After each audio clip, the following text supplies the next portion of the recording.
सुप्रभात बच्चों, आप सब कैसे हैं? आशा करती हूँ कि बच्चों अच्छे होंगे। बच्चों, हम बाल महाभारत से पाठ 15 पढ़ चुके हैं।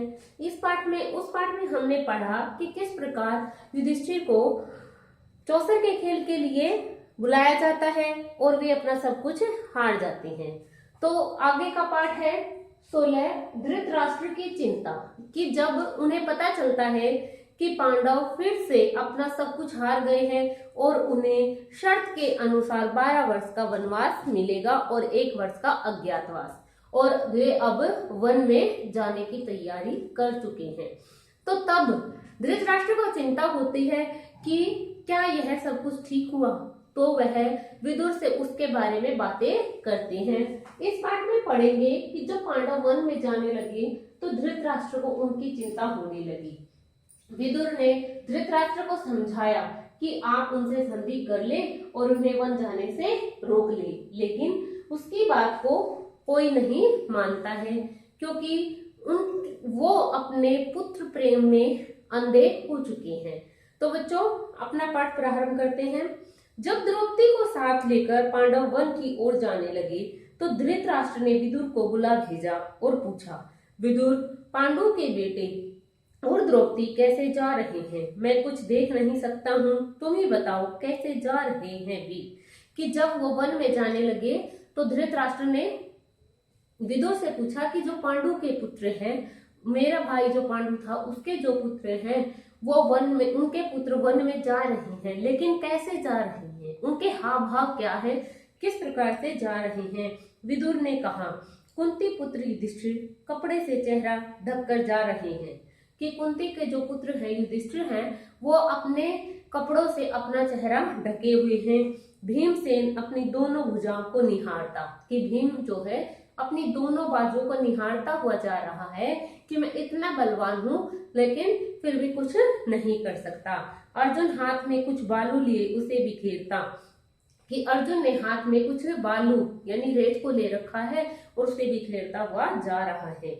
नकुल और सहदेव सारे शरीर पर धूल रमाए हुए, कि नकुल और सहदेव ने सारे शरीर पर धूल रमा रखी है, धूल लगा रखी है। कर्मशः युधिष्ठिर के पीछे पीछे जा रहे हैं। कर्मशः यानी कर्म से, पहले युधिष्ठिर, भीम, अर्जुन, नकुल और सहदेव कर्म में अब युधिष्ठिर के पीछे चल रहे हैं। द्रौपदी ने बिखरे हुए केसों से सारा मुंह ढक लिया है और आंसू बहाती हुई युधिष्ठिर का अनुसरण कर रही है। कि द्रौपदी ने अपने बिखरे हुए केसों से अपने मुंह को ढक लिया है, चेहरा ढक लिया है और वह रोती हुई युधिष्ठिर का अनुसरण कर रही है, यानी कि युधिष्ठिर के पीछे चल रही है। यह सुनकर धृतराष्ट्र की आशंका और चिंता पहले से भी अधिक प्रबल हो उठी। कि धृतराष्ट्र को चिंता थी कि इस खेल से क्या हो जाएगा, विनाश हो जाएगा, हमारे कुल का नाश हो जाएगा। तो अब उसकी जो चिंता थी और आशंका थी वो और प्रबल हो गई, प्रबल यानी मजबूत हो गई और उसे डर लगने लगा। यह सुनकर विदुर बार बार धृतराष्ट्र से आग्रह करते थे कि आप पांडवों के साथ संधि कर ले। विदुर अक्सर इसी भांति धृतराष्ट्र को उपदेश दिया करते थे। विदुर की बुद्धिमत्ता का धृतराष्ट्र पर भारी प्रभाव था। कि जो विदुर थे बुद्धिमान व्यक्ति थे, राजनीतिज्ञ थे, वह इसलिए बार बार धृतराष्ट्र को संदेश देते थे, उपदेश देते थे कि हमें पांडवों से संधि कर लेनी चाहिए। लेकिन शुरू में क्या था, वो इस बात से क्या हो गए, उसकी बातों को सुन लेते थे लेकिन बाद में वो उनकी बातों से ऊब गए। उसका विदुर की जो बुद्धिमत्ता थी उसका प्रभाव धृतराष्ट्र पर अत्यधिक था, इसलिए शुरू में वह विदुर की बातें सुन लिया करते थे, परंतु बार बार विदुर की ऐसी ही बातें सुनते सुनते वह ऊब गए। जब बार बार विदुर यही बातें कह रहा था तो धृतराष्ट्र उसकी बातों से ऊब गए। एक दिन विदुर ने फिर वही बात छेड़ी तो धृतराष्ट्र झुंझलाकर बोले, विदुर, मुझे अब तुम्हारी सलाह की जरूरत नहीं है, अगर चाहो तो तुम भी पांडवों के पास चले जाओ। एक दिन क्या हुआ, विदुर इसी बारे में उनसे बातें कर रहे थे तो उसने गुस्से में विदुर से कहा कि अगर तुम्हें पांडवों की इतनी चिंता है तो तुम जाओ उनके पास, मुझे तुम्हारी कोई जरूरत नहीं है। धृतराष्ट्र यह कहकर बड़े क्रोध के साथ विदुर के उत्तर की प्रतीक्षा किए बिना अंतपुर में चले गए। कि क्रोध के साथ उन्होंने ये बात कही और बिना उत्तर प्राप्त किए ही वे वहां से चले गए, महल में चले गए, अंतपुर महल में चले गए। विदुर ने मन में कहा कि अब इस वंश का सर्वनाश निश्चित है। उन्होंने तुरंत अपना रथ जुतवाया और उस पर चढ़कर जंगल में उस ओर से तेजी से चल पड़े जहां पांडव अपने वनवास का काल व्यतीत कर रहे थे। कि उन्होंने क्या किया, तेजी से अपने रथ को जोड़कर वनवास की ओर चले गए, वो पांडवों के पास चले गए। विदुर के चले जाने पर धृतराष्ट्र और भी चिंतित हो गए। वह सोचने लगे कि मैंने यह क्या कर दिया, विदुर को भगाकर मैंने भारी भूल कर दी। यह सोचकर धृतराष्ट्र ने संजय को बुलाया और कहा, संजय, मैंने अपने प्रिय विदुर को बहुत बुरा भला कह दिया था। इससे गुस्सा होकर वह वन में चला गया है। तुम जाकर उसे किसी तरह समझा बुझाकर मेरे पास वापस ले आओ। जब धृतराष्ट्र को इस बात का पता चला कि विदुर पांडवों के पास वन में चले गए हैं, वनवास में चले गए हैं, तो वह अपने किए पर पछताने लगे और उन्हें महसूस हुआ कि उसने सच में ही विदुर के साथ बहुत बुरा किया है। और उसने तब संजय को बुलाकर कहा, उसका जो मंत्री था संजय, उसे आंखों देखा हाल सुनाता था, क्योंकि संजय के पास ऐसी शक्ति थी, वो दूर की चीजों को भी वहीं बैठकर देख सकता था। तो उसने संजय को कहा कि तुम जाओ और विदुर को समझा बुझाकर मेरे पास ले आए। वह मेरा प्रिय है और मैं उसके बिना नहीं रह सकता। धृतराष्ट्र की बात मानकर संजय जंगल में पांडवों के आश्रम में जा पहुंचे। संजय ने विदुर से बड़ी नम्रता के साथ कहा, धृतराष्ट्र अपनी भूल पर पछता रहे हैं। आप यदि वापस नहीं लौटेंगे तो वह अपने प्राण छोड़ देंगी। कृपया अभी लौट चलिए। कि धृतराष्ट्र ने उसे कहा था कि तुम संदेश देना कि अगर वह वापस नहीं आया तो मैं अपने प्राण त्याग दूंगा। तब उसने संजय ने विदुर को बड़ी नम्रता से कहा कि आप वापस चलिए, नहीं तो राजा अपने प्राण त्याग देंगे। यह बात सुनकर विदुर युधिष्ठिर आदि से विदा लेकर हस्तिनापुर के लिए चल पड़े। कि इस बात को सुनकर विदुर भी अपने आप को नहीं रोक सके और हस्तिनापुर वापस आ गए। हस्तिनापुर पहुंचकर जब धृतराष्ट्र के सामने गए तो धृतराष्ट्र ने उन्हें बड़े प्रेम से गले लगाया और गदगद स्वर में बोले, निर्दोष विदुर, मैं उतावली में जो बुरा भला कह बैठा उसका बुरा मत मानना और मुझे क्षमा कर देना। कि अब धृतराष्ट्र ने उसको प्रेम पूर्वक गले लगाया और कहा कि उतावली में, जल्दबाजी में मैंने तुम्हें जो भला बुरा कहा है तुम उसको मन से मत लगाना और मुझे क्षमा कर देना। इस तरह एक बार महर्षि मैत्रेय धृतराष्ट्र के दरबार में उधारे।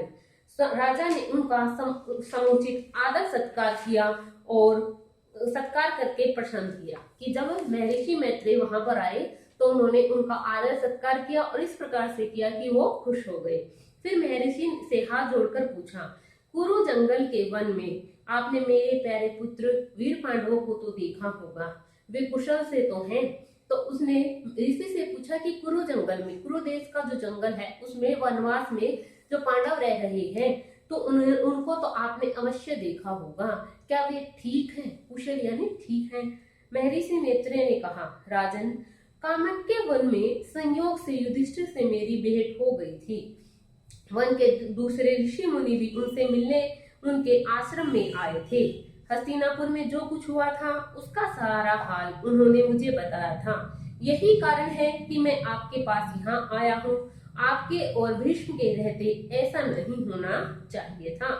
तो धृतराष्ट्र के जवाब में महर्षि मैत्रेय ने कहा कि संयोग से कामाख्या वन में मेरी युधिष्ठिर से मुलाकात हो गई और दूसरे ऋषि मुनि भी उनसे मिलने उनके आश्रम में जाते हैं।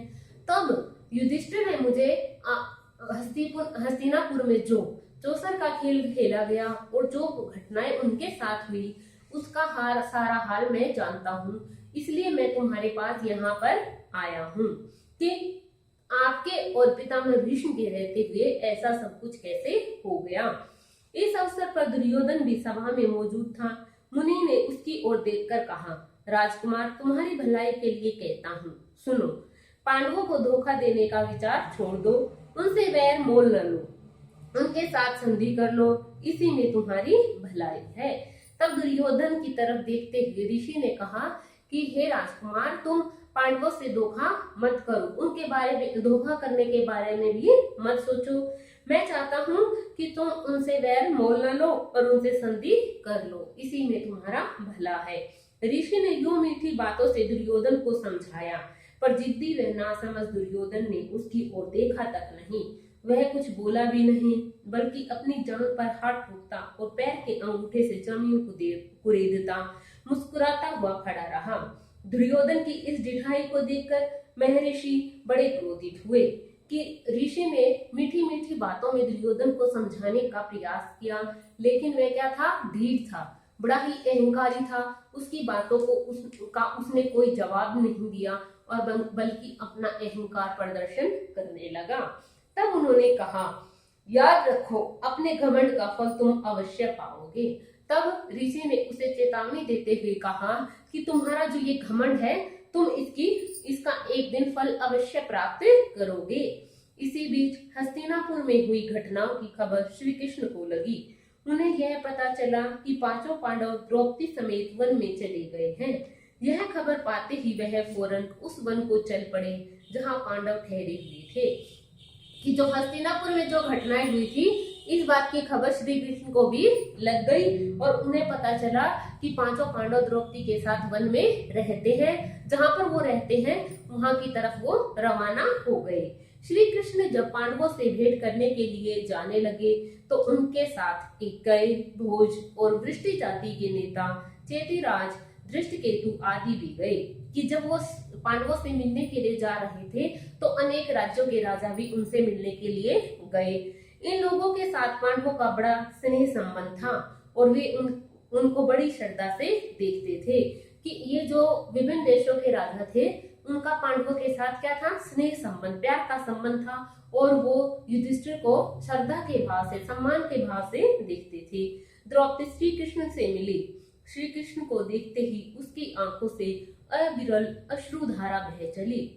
जैसे ही द्रौपदी ने श्री कृष्ण को देखा तो उसकी आंखों से अविरल यानी जो न रुके, लगातार अश्रुधारा, आंखों से आंसू की धारा बहने लगी। बड़ी मुश्किल से वह बोली, इस तरह अपमानित होने के बाद मेरा जीना ही बेकार है।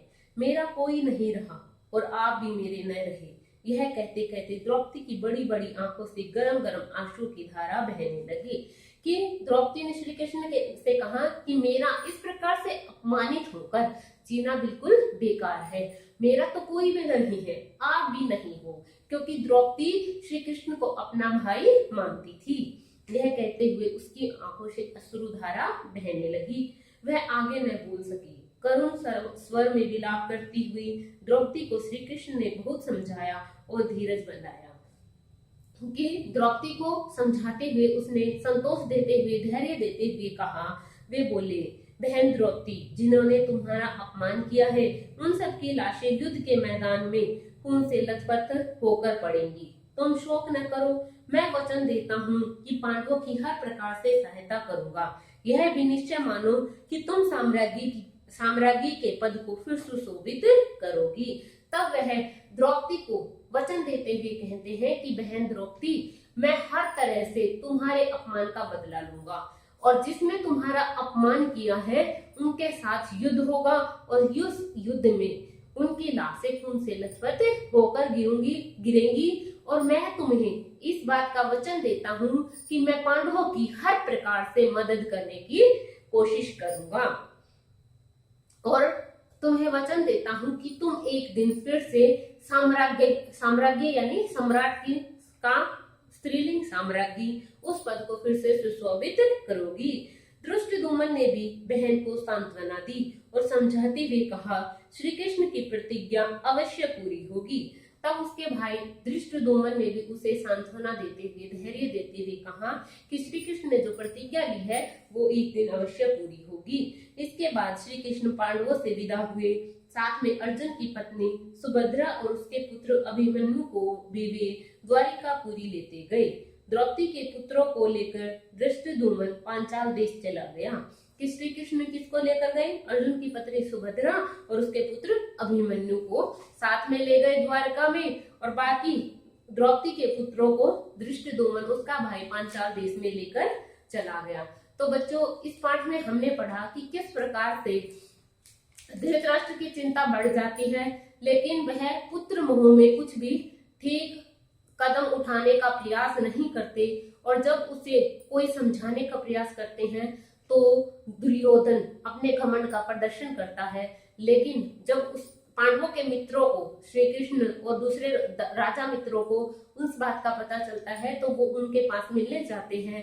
तब श्री कृष्ण द्रौपदी को वचन दे देते हैं कि मैं पांडवों की हर तरह से मदद करूंगा।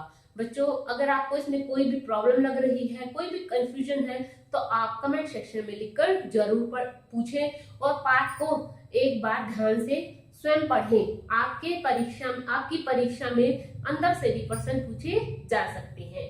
Okay, thank you, have a nice day.